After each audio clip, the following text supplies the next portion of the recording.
This is an iHeart podcast. Guaranteed human.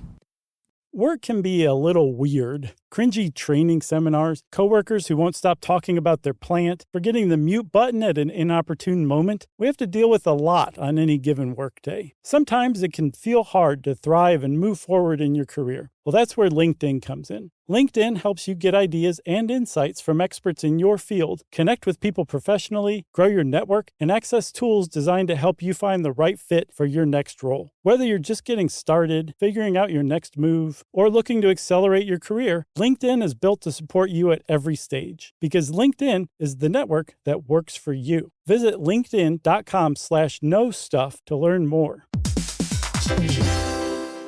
Dell PCs with Intel Inside are built for the moments that matter, for the moments you plan and the ones you don't. Built for the busy days that turn into all-night study sessions, the moment you're working from a cafe and realize every outlet's taken. Yeah, the times you're deep in your flow and the absolute last thing you need is an auto update throwing off your momentum. That's why Dell builds tech that adapts to the way you actually work. Built with a long-lasting battery so you're not scrambling for the closest outlet, and built-in intelligence that makes updates around your schedule, not in the middle of it. That's right. They don't build tech just for tech's sake. They build it for you. Find technology built for the way you work at Dell.com/Dell PCs. Built for you. Welcome to Stuff You Should Know, a production of iHeartRadio.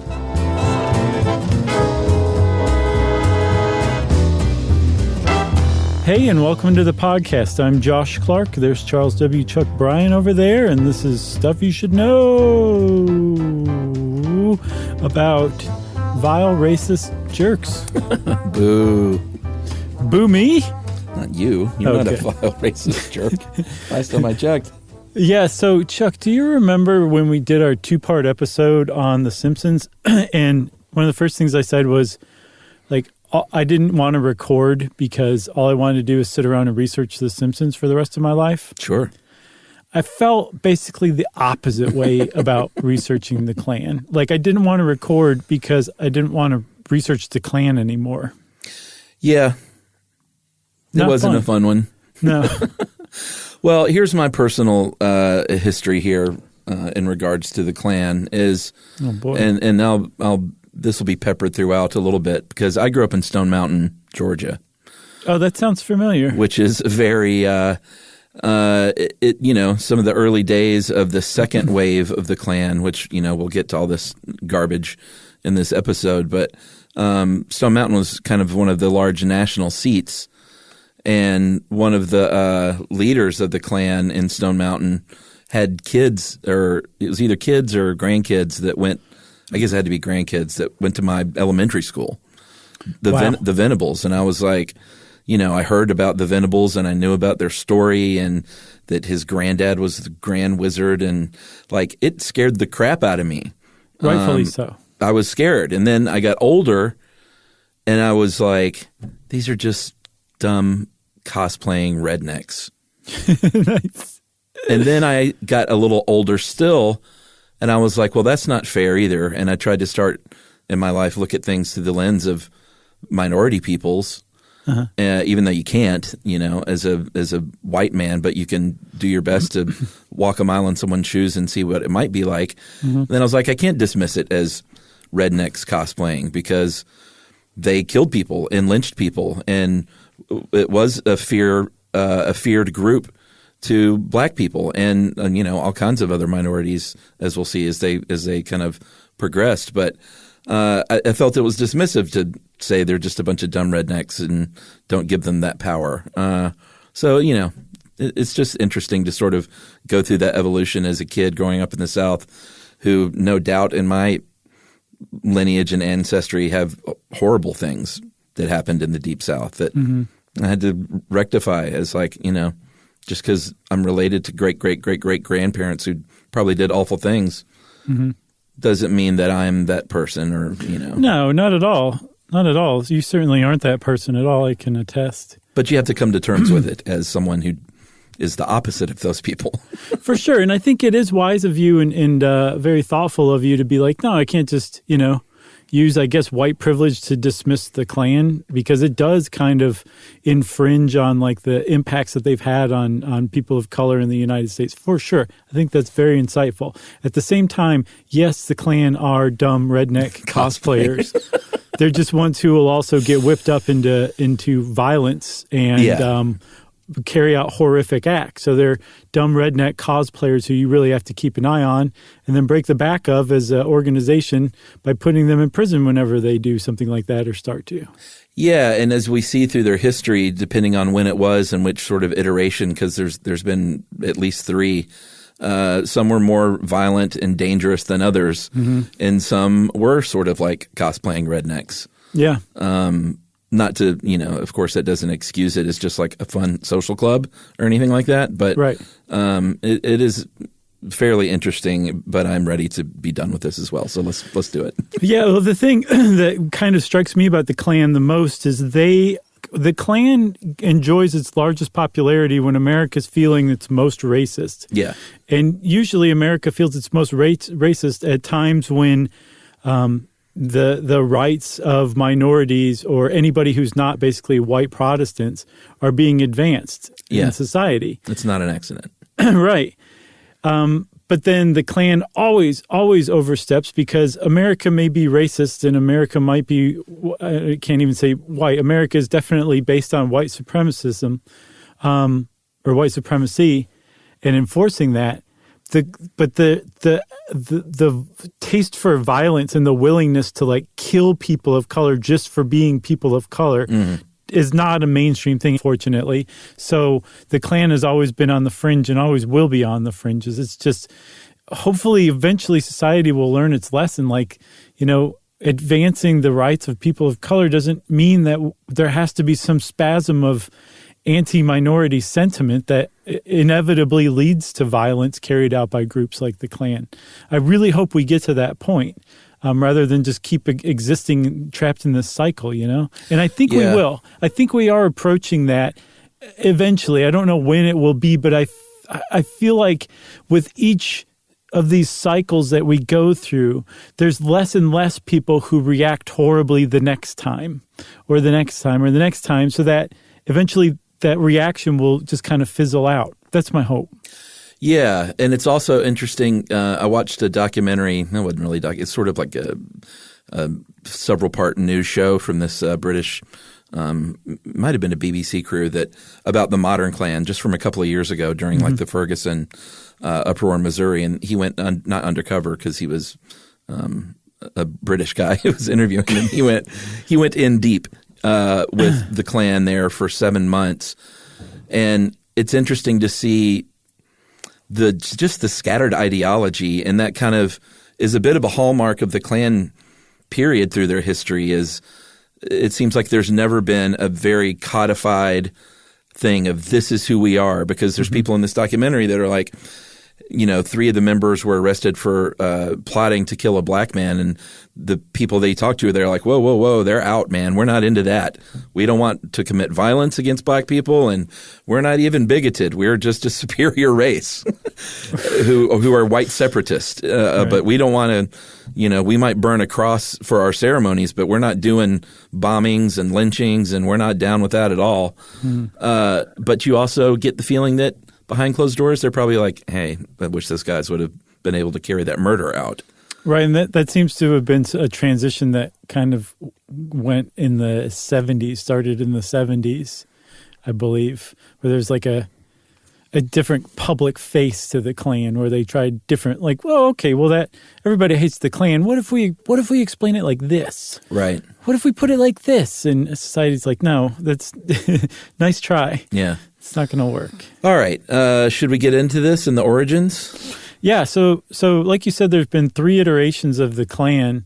The first iteration of the Klan started out as, they think, basically a social club made up of disgruntled Confederate veterans in Pulaski, Tennessee in 1866. And this group of veterans got together at a time where there was a real trend, a craze basically for secret societies in the 19th century. Apparently in the 1890s up to the 1930s is called the Golden Age of Fraternalism, where something like a third of American men were members of a secret society or something, based on like actual real ancient secret societies like the Knights Templar or the Rosicrucians. These were just kind of fake ones that gave you a reason to like leave the house on Tuesdays and Thursdays and go like, have whiskey down at the Moose Lodge or the Elk Lodge. You kind of get that feeling, yeah. And groups like the Moose and the Elks and the Knights of Columbus, they all grew out of that. And in fact, Woodmen of the World Insurance is called that. It's kind of a weird name if you think about it, but Woodmen of the World was a secret society from the 19th century, and they would sell their members insurance policies, and that's where that insurance came from. So this is kind of like the context of where the Ku Klux Klan originally came from in the 19th century, this craze or trend for secret societies. Yeah, and by all accounts, it was started on Christmas Eve, like you said, in Pulaski in 1865 by 6 men, Calvin Jones, Richard Reed, Frank McCord, John Kennedy, and John Kessler, I think.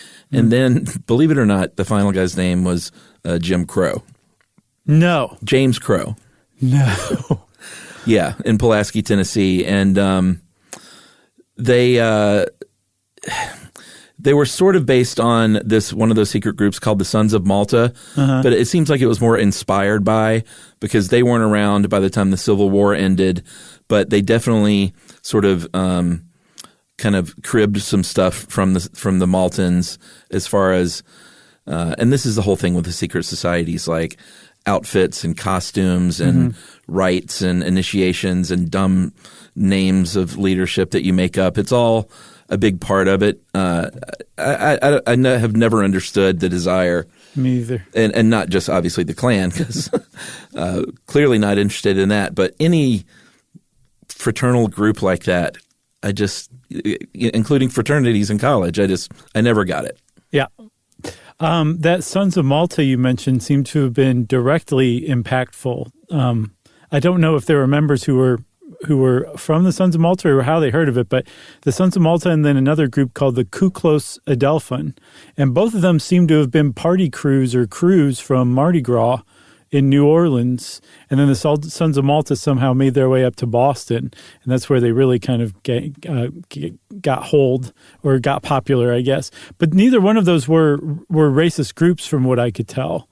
And from also what I could tell, the Ku Klux Klan wasn't necessarily intended to be a racist, terrorist political organization, at least at first. But shortly after they formed in 1865-66, the federal government passed the Reconstruction Acts. And Reconstruction definitely deserves its own episode. Really want to do one or two on Reconstruction at some point. But when they passed that act, that kind of changed or gave focus to this what may have been like just kind of a group of racist people and turned them into a racist political terrorist organization. Now they had something to do besides meet at the Moose Lodge, and that was to enforce white supremacy in the Deep South through acts of violence and intimidation and terror techniques. And that was the first incarnation of the Klan, and they spread really quick from Tennessee down to Georgia and other neighboring states, thanks in part to personal visits for organizing by a guy named Nathan Bedford Forrest, a Confederate general, who was not a great guy. Yeah, he was there are a lot of complications with that guy. We'll get to him in a sec. But the name KKK or Ku Klux Klan, they think might have, and there's no, again, it's been such a sort of willy-nilly organization as far as having a national sort of codified presence that there's not even like a website that I saw that you can go to. It's all regional. Man, I'll bet those are some terrible websites. They're pretty bad. Comic Sans everywhere. Yeah, they're pretty bad. When there's like a black background and like pink fonts and stuff like that.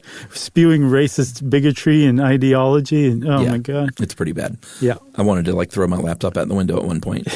But they think it might have derived from the Greek word kyklos, Kyklos, which was basically denotes what people thought were like the natural cycles of government or types of government that a civilization could have. Which is pretty haughty if you think about it for the KKK. Yeah, I mean, of course.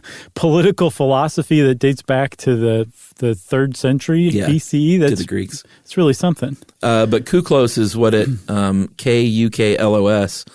is what it was sort of translated as in modern, well, not the modern era, but back then. And Klan with a K, like what I saw was it was originally Ku Klux, one word, and then Klan with a C. And they think that may have come from maybe Scottish clans. They play Scottish music sometimes at their rallies, but that's not affirmed either. But eventually, I think that C was replaced with a K. It became KKK, and these lodges started popping up all over right after the Civil War because kind of like you said, once a minority gets a little bit of freedom, there's a bit of an uprising in Klan membership, and that's what happened from the first iteration is like we have these enslaved people that are now free. We need to basically intimidate them into feeling like they still have no freedoms, even though the law says different. Right. So one of the first things they did was, when Reconstruction came along and all of a sudden there were, black people in the South could hold political office or be judges or all this. Like this was like flipping a switch as far as the South is concerned. And it like I said, it laser focused like the aims of the Ku Klux Klan in that they now took up an intimidation and terrorism campaign against black people in the South, against Republicans in the South. The Republicans at the time were a much different party than they are today in that they were into the idea of big government to support and enforce social justice. And then years later, around the turn of the last century, Williams Jennings Bryant was a candidate who was a Democrat who basically ran on the Republican platform of big government to enforce social justice. And then later on, it was cemented by FDR. It was a big kind of transition or switch, basically, of ideologies between the parties. But at the time, if you were a Republican, you were probably, if you were in the South, you were probably for equal rights for black citizens, and you were a target of their intimidation campaigns as well. Big time, because not only were they kind of battling these politicians, but voter intimidation was a very real thing and voter suppression, and they would murder people, like hundreds, maybe thousands of people in the South, especially Louisiana. Reports ahead of the 1868 election were that they murdered people for intimidation and literally to keep them from voting. Yeah, dude, there was one town called Opelousas, Louisiana, a town of 25,000. So it was pretty big. It was the county seat of the parish. I can't remember what parish. But in 2 weeks, 200 people were murdered around the 1868 election. 200. That's 14 people a day in this town of 25,000 people, all because of terrorism carried out by the KKK. Yeah. And Ed helped us put this together, and Ed is keen to point out, and I think we should too, is that a lot of what the Klan has always tried to do is lead their groups by fear. And you still see that today, not only through the Klan, but other groups, like fear of that the immigrant's going to take your job, or fear of this, fear of that. Right.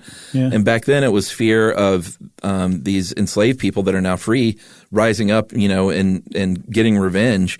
And that didn't happen. Like, even though slavery happened, like once black Americans earned their freedom, they did not all of a sudden say, oh, yeah, well, payback time. Right. We're angry. We're going to come after you. They were happy to be freed and to try and live as regular people with rights in society. And that wasn't the message that the Klan was putting out. They were like, you need to be afraid of them, even though there are no accounts of that happening. It was just black people trying to be regular, normal people. Right. And the other problem with that kind of thing is like when somebody does stuff like this, when they carry out a terror campaign, it makes people wonder like, geez, well, what did the other people do to deserve this? Well, the other people didn't do anything to deserve this. And that's what's called the false balance or balance fallacy, where the idea that there's, there's problems on both sides, or there's good people on both sides. It's like, no, sometimes one side is the problem. Basically 100% of the problem. And I think that was really important of Ed to point out, and for us to point out too, that there was nothing that the Klan was defending against except white supremacy and black suppression, the suppression of rights among black people. That was it. It's as despicable as it sounds. There was nothing gallant or good about it. There was nothing honorable about it. And in fact, they were so violent and so criminal and so despicable that within 3 years of their founding, the Grand Wizard of the KKK, Nathan Bedford Forrest, who we mentioned earlier, issued his one and only basically executive orders, Grand Wizard, saying we have to disband and burn all of our stuff because this has gotten out of hand. That's how violent they had become and how despicable their acts had been. Yeah, Forrest Gump's namesake. Yeah. He was, like I said, he was remains a controversial dude in that he was one of the generals of the Confederacy, and he was in charge when the Fort Pillow massacre happened, which was something we can get into in detail maybe in a short stuff maybe. But essentially, hundreds of largely black soldiers who had given up and surrendered were just massacred on this day at Fort Pillow. And he was known as a brilliant general, the Wizard of the Saddle, which is what he was called because he was a cavalry guy. And that later became, they kind of ganked that for the Klan as far as the Grand Wizard. They kind of stole that from there. Ganked. But he seemed to be a vile man, but then later in life, like you said, became disillusioned with the Klan. Some people said it was just because he didn't think they were organized enough. Some people said it was because he thought they got too violent. But in Memphis, late in life, he gave this big speech about, basically trying to hold up the black man and give them jobs and put them in positions of important positions in our government and to make them doctors and lawyers. So I don't know if it was a change of heart. There's been a lot of controversy since then about like, should we honor this guy or talk about like his entire life up until that moment? No, I think it's like he deserves to have like it all spread out on the table. But I feel like once you oversee like a massacre of unarmed black soldiers, game over. And oversee like a white supremacist terrorist group, that's pretty tough to come back from. No, even of course. though, I mean, it is definitely worth noting, and I think fair to note that he did have at least something of a change of heart, at least publicly. I saw that he wrote to, I think, the governor of Tennessee or somewhere and offered to help destroy white vigilantes who were harassing black citizens because he thought it was uncalled for. So, yeah, he was a unusual person over the span of his life, but he still did some pretty horrible stuff. Of course. And this pops up anytime there's a debate over whether they should strip the name from this or that, because there's plenty of stuff named for him. There's a high school in Jacksonville, Florida that was named Nathan B. Forrest High School until 2014. Yeah. 2014, there was a high school named after basically the founder of the Ku Klux Klan in Jacksonville, Florida. They should just name all the high schools in Florida Tom Petty High School. Is he from Florida? Yeah, he's from Gainesville. I didn't know that. Yeah, big time music scene down there back then. Oh, okay. What happened to it? The music scene? Yeah. I don't know. Maybe there still is one. Who else came out of Gainesville at that time? The Don Felder, the guitar player for the Eagles, was Tom Petty's guitar teacher.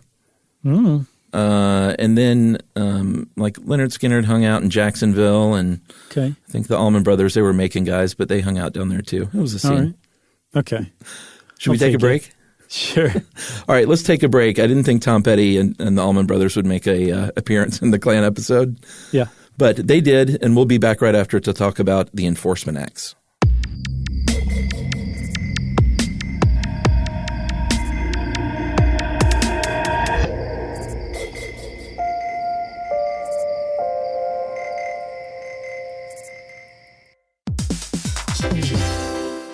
Hey, everybody, we're here to talk to you about Wayfair. who believes that spaces should be functional, they should be comfortable, they should be well-designed, and they can be well-designed by you with their help. Your updated space should feel more comfortable, inviting, and practical for everyday use. And we're talking about outdoor seating. We're talking about grills. We're talking about major appliances. If you need storage solutions, Wayfair can help you out. Patio lighting, rugs, decor. It is your one-stop shop for home. Yeah. I mean, it's getting nice out, so it's time to think about living outdoors for the next few months. And Wayfair knows that outdoor furniture, it's heavy, it's intimidating to assemble. So Wayfair has stepped in and said, we're going to handle the hard part so you don't have to. That's right. You can shop Wayfair Verified, your shortcut to the good stuff. And that means their team of product specialists are going to vet everything by hand using a 10-point inspection, testing things like, quality materials, functionality, and features, and even how long it takes to build that piece of furniture. And the overall experience save time, reduce hassle, and improved convenience. Patio season is here, and these deals won't last. So head to wayfair.com right now to get your outdoor space ready for way less. That's WAYFAIR.com.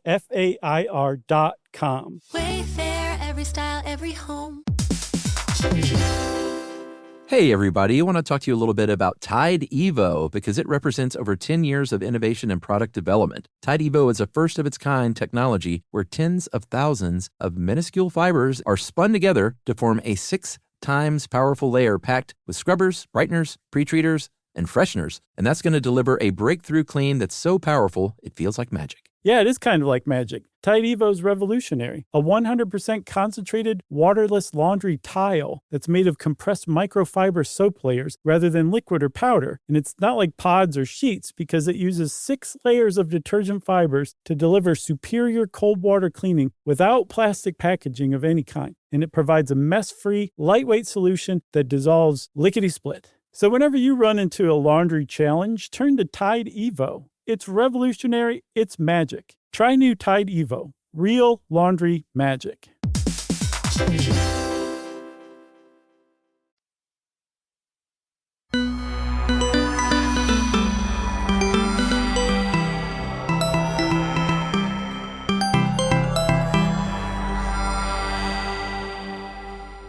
All right.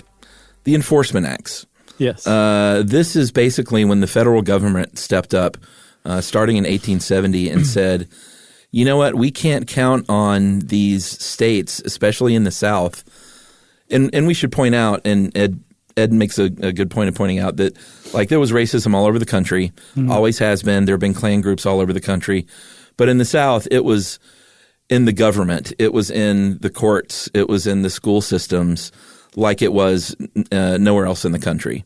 Right. So the federal government said we can't count on these southern states to do the right thing and to have real investigations and prosecute people and to protect black citizens. So we're going to pass the Enforcement Acts that basically says we can go in there and we can kind of take care of business on our own if we have to. Yeah, and take care of business they did.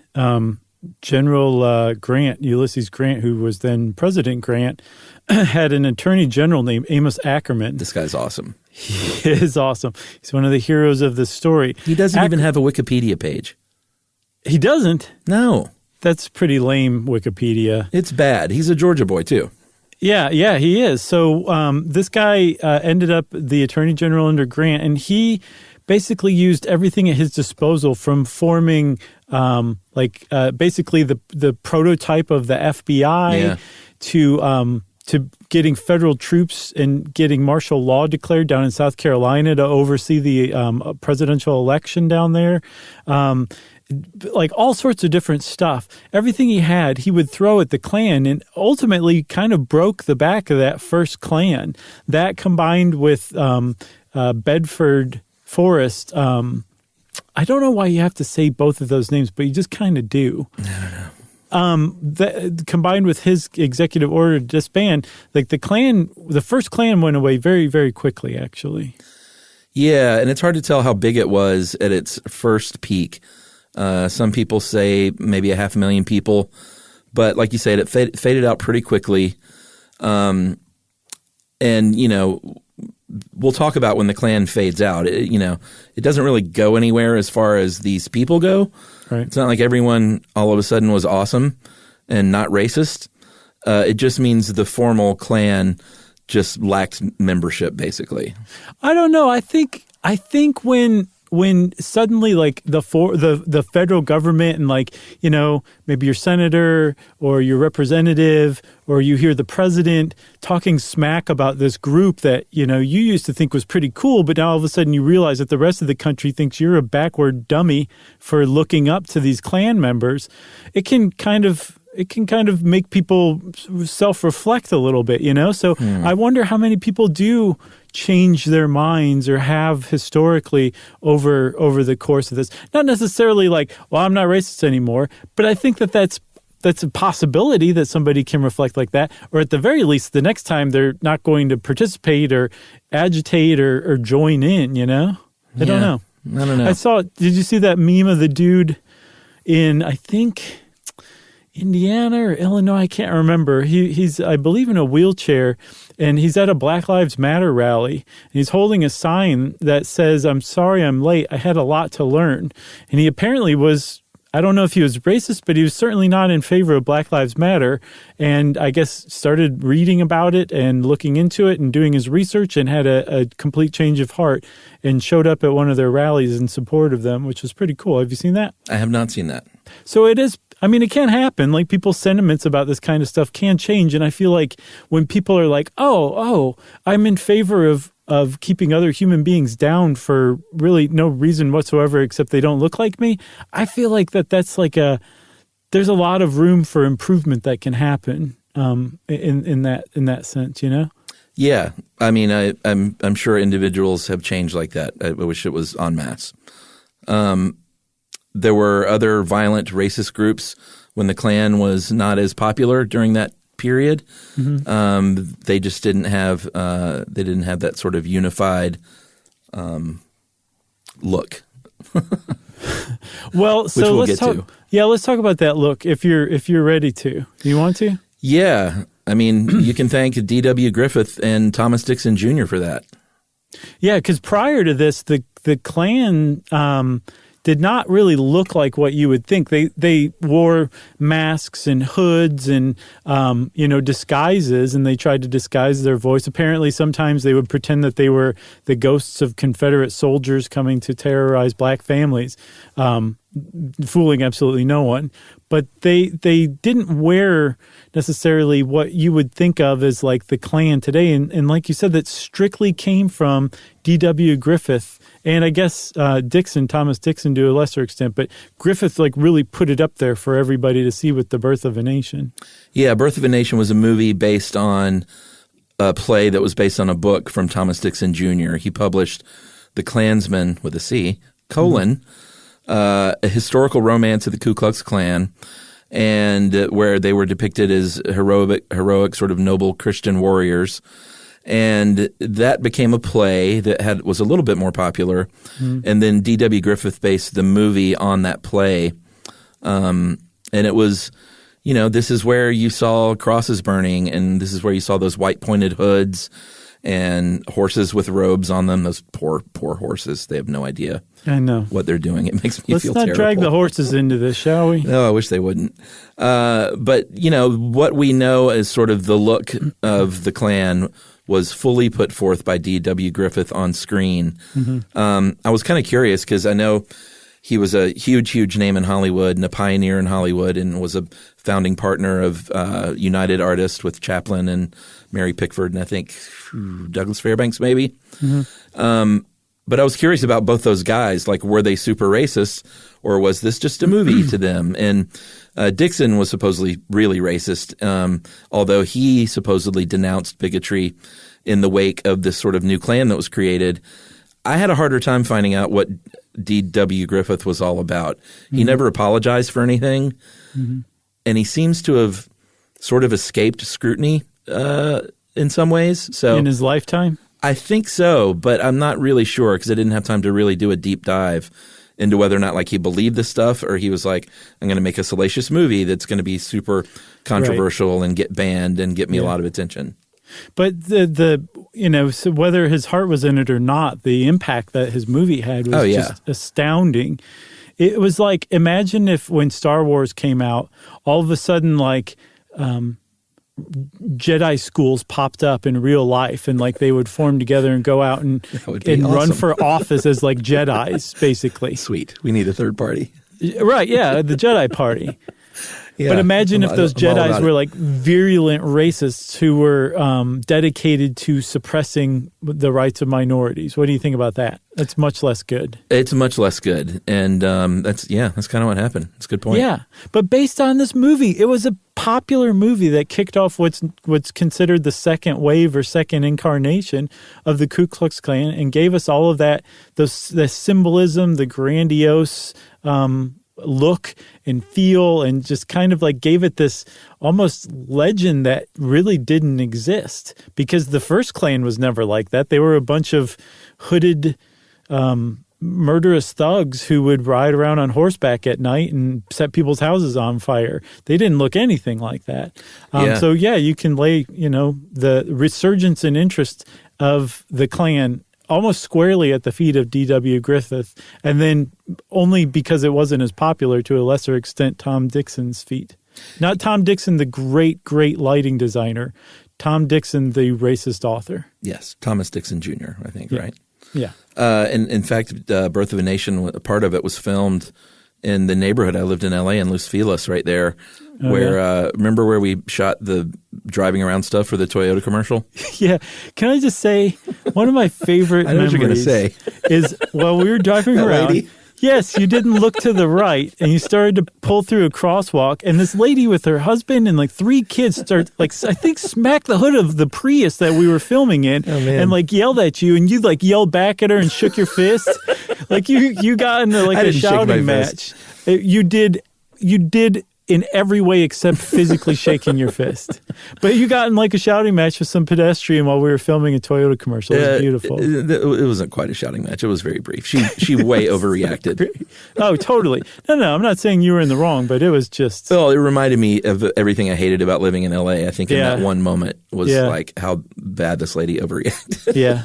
That was fun, though. That was a great memory. Yeah, but Birth of a Nation was filmed like right down the street from there. Part of it, my favorite movie theater in L.A., the Vista, was right on this corner, and also the movie theater that doubled as Detroit for True Romance for the Karate Kung Fu theater at the beginning.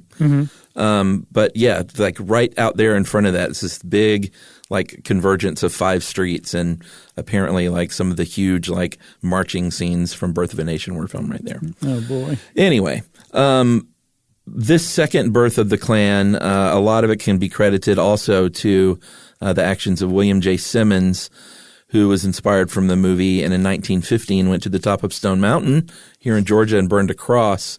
And inspired by a movie. Yeah. Well, it's really important to get that across. And the hate in the previous Klan, like, sure, it was all still there.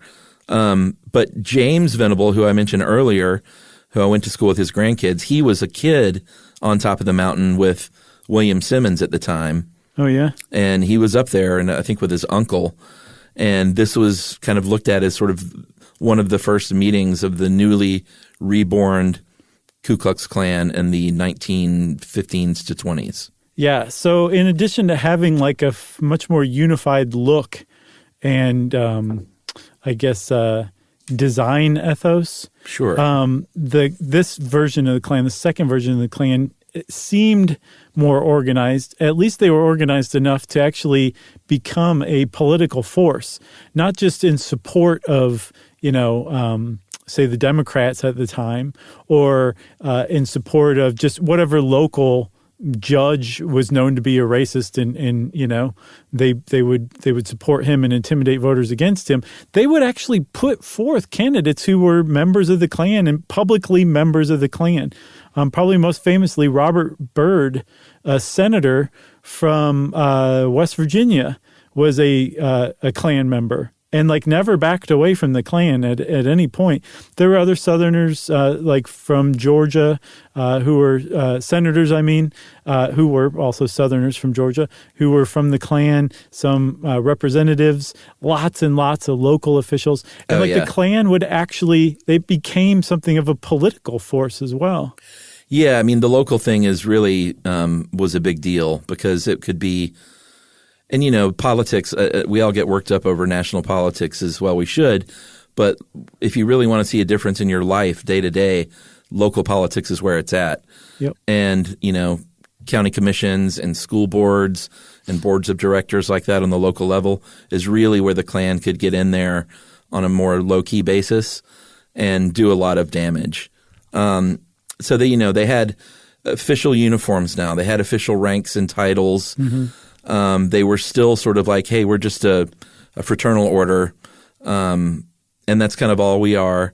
But at the same time, they expanded their ethos, and it wasn't just black people anymore. It was they were anti-Semites. They were anti-Catholic. Mm-hmm. They were against communists. They were against anything that wasn't white. And all of this was sort of under the banner of, hey, what we really are, because, they would also like try and out pedophiles and stuff like that. What they said they really were patriots and heroes and good Americans, right? Which sounds very familiar these days.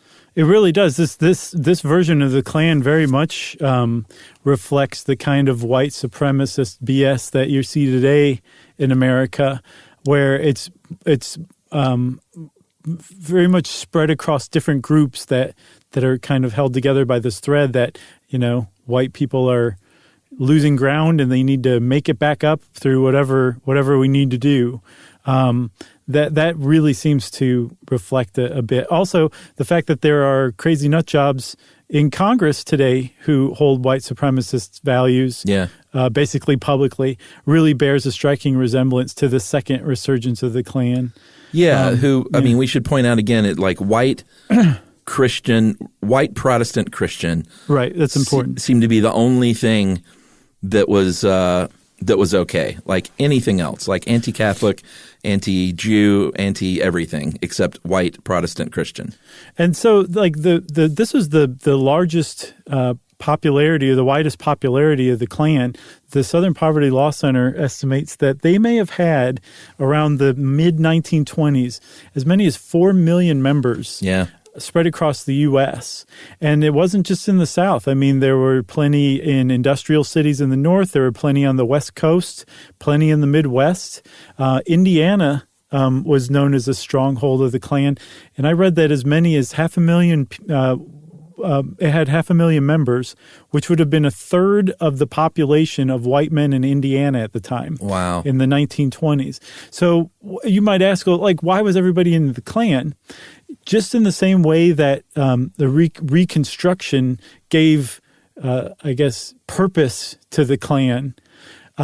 Massive waves of immigration that had started in the late 19th century to the United States was making America generally racist. And they were easily whipped up by things like, you're going to lose your job to all these immigrants. Yeah, it was very much based on local grievances, like whatever the local fear was. Mm-hmm. And a lot of times, you're right, that was immigrants coming into the town and taking your jobs, or black men marrying white women, or whatever they felt the local thing was that would be most effective at recruiting, was what they kind of honed in on.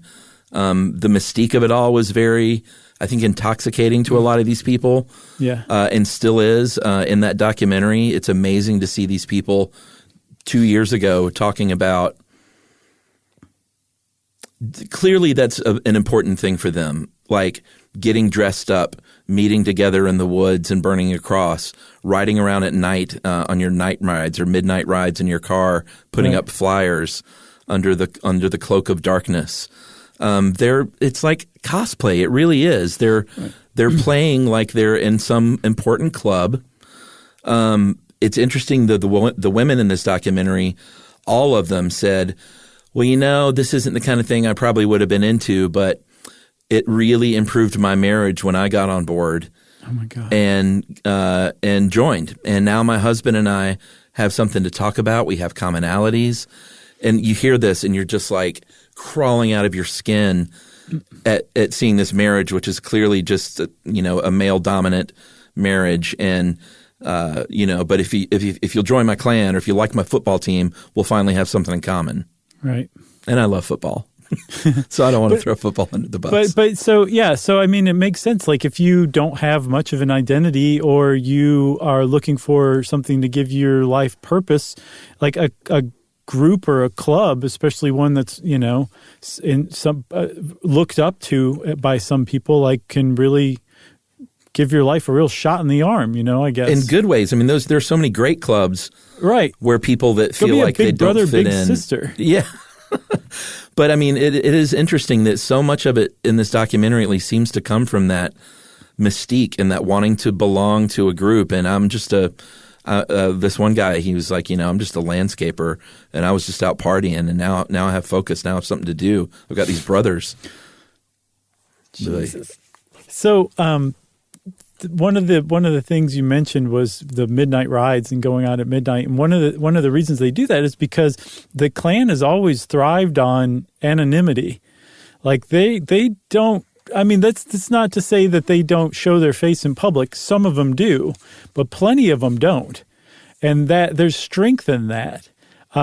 And one of the reasons that they would ride at night was because it afforded that much more anonymity, even if they weren't particularly anonymous, and that, their neighbor who they were terrorizing probably recognized their voice. But the fact that their face wasn't shown, there was plausible deniability to that. Well, speaking of anonymous, though, in this documentary, Anonymous outed this one group in Missouri. Yeah. They got shut down, and they put all their information on the web. Wow. And it showed a little bit of the video with the guy in the Guy Fawkes mask and the computerized voice or whatever. Right. Saying that, we're coming after you. We're going to put your names online. And it was fairly interesting doing God's work. That's actually, for real. And that's actually like a traditional anti-Klan tactic that groups like the NAACP or the Anti-Defamation League used back during this time when the Klan was at its peak popularity in the 1920s. They would bribe people to get their hands on a membership list. They would send in people to infiltrate to get their hands on a membership list, and then they would publish it. And now all of a sudden, that anonymity and the strength that's afforded by the anonymity is gone, and you just broke up a Klan chapter in your local area because nobody wants to be associated with it anymore, and they probably have to make some sort of public statement about how they left, or it's all just a misunderstanding. They were never part of it. Right, or you're in fear of losing your job maybe. But that really helped break up this version of the Klan in the 1920s. And then the federal government, again, if you look at these successive waves of the Ku Klux Klan, the federal government is the one who steps in to break the back of the Klan. And they did it again, basically using the same playbook from the Enforcement Acts. The IRS in the 1940s, somehow the Klan had gotten tax-exempt status, and the IRS removed it and then sued them for back taxes equal to about $10 million in today's dollars. And the Klan broke up real quick after that. So hit them in the pocketbook. That's exactly what you do. So the federal government just used a bunch of tactics to basically get rid of the Klan again, and then the Klan went away, and that was that for a while. All right. So should we take another break here? Yes. All right. This sucks, man. This is going to be a long episode. I hate giving the Klan a long episode. I know. We'll take a break, and maybe we'll just come back and sing protest songs and then call it a day. Good idea. All right. We'll be right back.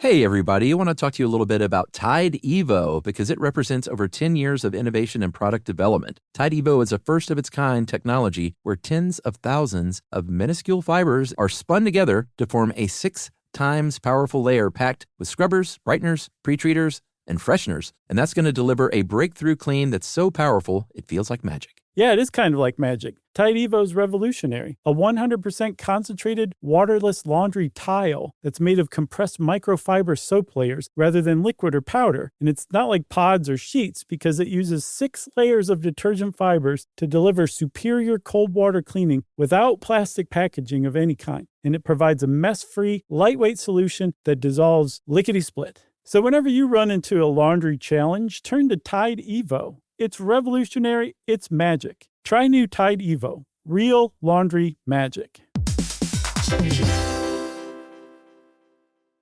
Introducing the all-new Mazda CX-5, featuring more connection. Hey Google, where's the nearest Pilates class? Safety that has your back. More discovery on the scenic routes. More passion in the details. And more control in changing weather. The all-new Mazda CX-5. More to move every side of you. See it in 5 films at MazdaUSA.com/5sides. Google is a trademark of Google LLC. Sequences shortened and simulated. Dell PCs with Intel Inside are built for the moments that matter. For the moments you plan and the ones you don't. Built for the busy days that turn into all-night study sessions, the moment you're working from a cafe and realize every outlet's taken. Yeah, the times you're deep in your flow and the absolute last thing you need is an auto update throwing off your momentum. That's why Dell builds tech that adapts to the way you actually work. Built with a long-lasting battery so you're not scrambling for the closest outlet, and built-in intelligence that makes updates around your schedule, not in the middle of it. That's right. They don't build tech just for tech's sake. They build it for you. Find technology built for the way you work at Dell.com/Dell PCs. Built for you.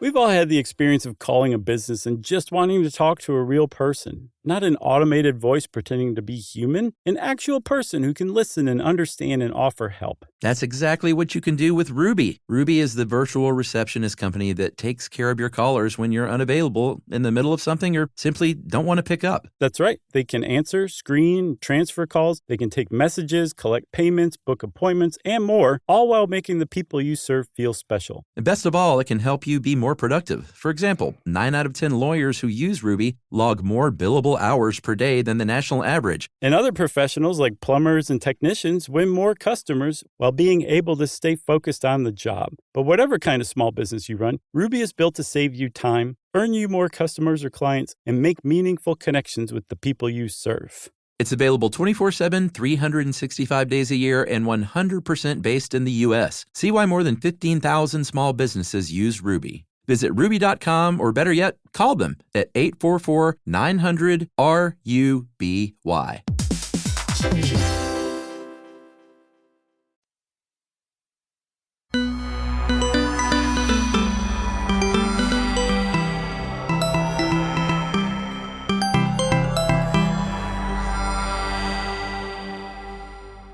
If I had a hammer, I'd hammer in the morning. I'd hammer in the evening. All over this land. We should totally do this. I'd hammer out danger. Danger. I'd hammer out the Klan. The Klan. Boo. Outer space. What? You get that reference? Is that from, hold on. Which one was that one? Coen Brothers? Oh, no, I was thinking of the one, the Christopher Guest movie. No, it was from the Coen Brothers, the folk music movie that is escaping me right now with Oscar Isaac. Yeah. Adam Driver has a really funny part where they're recording in there, and he's just doing background speaking like that. Right. And Timberlake is singing about going to outer space, and he goes, outer space. What's the one where Harry Shearer ends up joining like a folk group at the end? Oh, yeah. That was Mighty Wind. Mighty Wind, yeah. That was a good one, Another too. good movie. That was a good one. All right. Unfortunately, we have to wind this up and talk about the third wave of the Klan, which was the Civil Rights era. You would think that the Civil Rights era Klan would be the biggest iteration, but it actually wasn't. They were one of the more dangerous eras because they were very famous for carrying out bombings all over the South mainly, including, very sadly, the bombing in Birmingham. I think there were 138 bombings over like a 7-year period.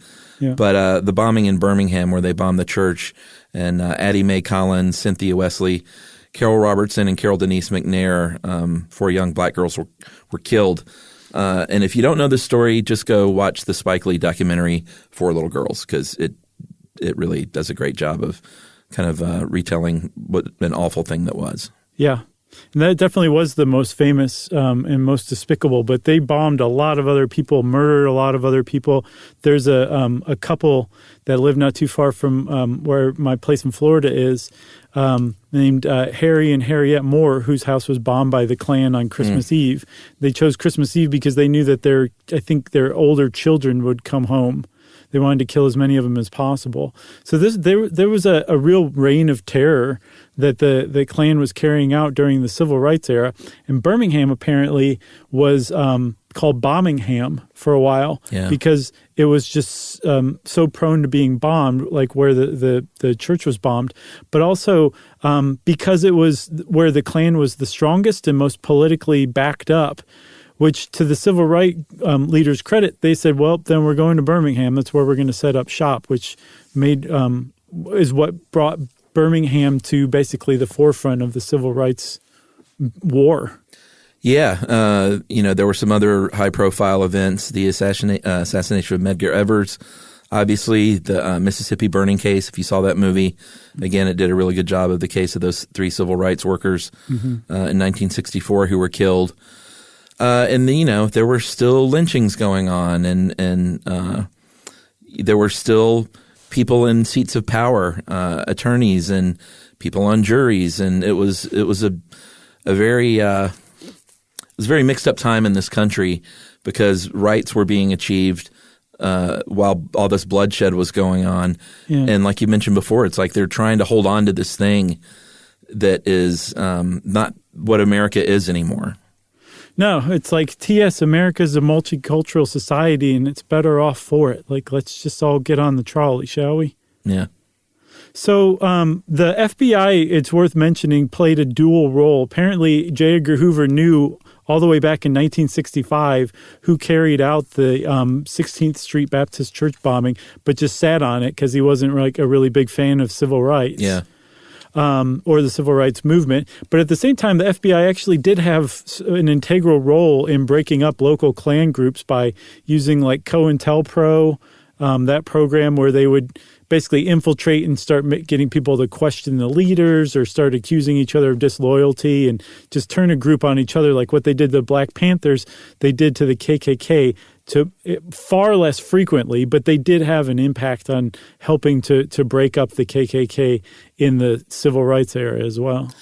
Yeah, and since the civil rights era kind of to today, the Klan has really lost a lot of its membership.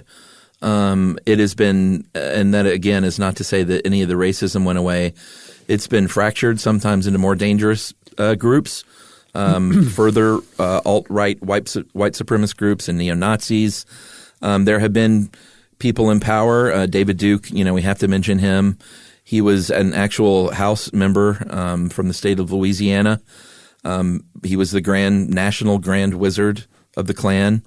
And I think they started to kind of push away a little bit from the symbology of, these kind of crazy symbols and the hoods and the cross burnings. I mean, that stuff still went on local and state level. Right. But I think nationally they kind of tamped that down a little bit and was like, I think it'd be better if we could just hold office. Right. Quietly. So, and that's basically, there's a direct thread to today, this idea where they're just trying to soft sell racism and suppression of minority rights. And it just repackage it in other ways, but it's all the exact same thing. And it doesn't matter how you dress it up. You're trying to deny the rights of other human beings. So say whatever you want. To hell with your ideology, Yeah. Yeah, totally. It's there's never been a good handle on the numbers because it hasn't been a super organized national thing. But they think it is down to like less than 30,000 now. And when they do these specials and kind of go to these groups, the meetings, in these towns are a number in the single digits sometimes. It's not like hundreds of guys getting together. And of course there are women in there now. I keep saying guys, but it's largely always been men because they call them Klansmen. But these wives are getting involved as well so they can have something in common with their husbands. Yeah, the good thing is the numbers are small enough that basically local communities are strong enough to come out and chase Klan rallies, break them up, as was the case in Madison, Indiana on Labor Day in 2019. The Klan said that they were going to have a cookout, and apparently about 10 of them showed up, and the entire Madison, Indiana community, or not the entire, but a significant portion of them showed up and basically chased the Klan out of the public park. Awesome. And broke up their rally in 10 to 20 minutes from what I read. That's usually par for the course. And then the Klan is relegated to basically just spewing hate online or, like you said, leaving flyers on people's cars. So the Southern Poverty Law Center says that they have been tracking their decline and they think they may have plateaued, which is not good because you like to just keep seeing them decline, but they've bottomed out, in other words. The problem is there's no lack of other racist groups that are equally problematic, if not more so. Yeah, there's one part in this news special where this kid, there are these two guys dressed in their robes and putting up a flag in their front yard or whatever, a Confederate flag, and then one other, I guess, Klan flag. And this teenager in St. Louis comes across the street or whatever suburb they're in, and it's just like, hey, man, white power. I just want to see what you guys are all about. You know, I'm really interested in joining up. And these guys talk to him for a minute, and it's just like, it's so troubling to see this dumb kid, you know, reaching out in all the wrong ways because he's been taught something. Right. You know? Yeah. And when you see this family, he's in these people's homes, and there's 5-6-year-old kids sitting around, and the wife's got a cigarette, and she's taking a shot of bourbon, and she's got her Mountain Dew in her hand and spewing hate, and these children are sitting there, and you just want to you want to run in there and steal these kids. Right. I know you're not supposed to say that. You just did, though. But I just did. It's awful. Yeah. It is pretty awful. Anytime you're talking about hate, it's awful. And it should be. It should turn your stomach. I hope this episode turned everybody's stomach. It is learned stuff. I almost cussed. Totally. That's how it is, for sure. We already did one on hate before, didn't we? Maybe we should do a redux on it. I don't know.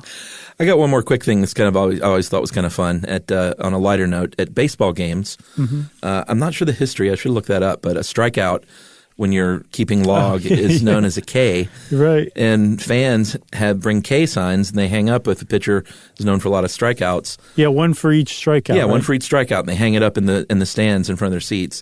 And they have always hung that third K upside down. Yeah. As per tradition, so it never says KKK, which I think is great. Yeah, it is great. Way to go, baseball fans, sticking it to them. Way to go, baseball fans. You got anything else? No, nothing else. If you want to know more about the KKK, go visit the Southern Poverty Law Center. They have some really good research on it, including some where you're just like, this is just pathetic. It's kind of reassuring in some ways. If you're bothered by this, maybe that'll help. And since I said that, it's time for listener mail. Let me see here. I'm going to call this Ezra the Podcaster. Hey guys, my name is Ezra. I'm 14 years old. I've started a podcast of my own, and it is inspired by your show. I'm doing a school project on my podcast, and I would love it if you could respond with a couple of your tips for beginners. My podcast is called High School is a Joke. I listen to you every day, and it would mean a lot if you responded and even mentioned me in an episode. Thank you for always making me laugh. To be more knowledgeable at the dinner table, you guys are really cool, and I want to let you know that you've inspired me to start my own show. Sincerely, Ezra. That's awesome, Ezra. Congratulations. You got any advice? Well, I'll give you the advice that I found is the best of all time, and that is just talk about stuff that you find interesting, because even if people aren't listening, you're still going to enjoy doing it, and that'll make you keep it up. And if you keep it up, then other people will start to notice and come around, and next thing you know, you'll have an audience. That's great advice. Yeah. Stay away from the Klan. That's even better advice, Chuck. Everybody, whether you're a podcaster or no, steer clear of the Klan. Yes. Don't even talk to them. Well, if you want to get in touch with us like Ezra did, you can send us an email. Send it off to stuffpodcast@iheartradio.com. Stuff You Should Know is a production of iHeartRadio. For more podcasts from iHeartRadio, visit the iHeartRadio app, Apple Podcasts, or wherever you listen to your favorite shows.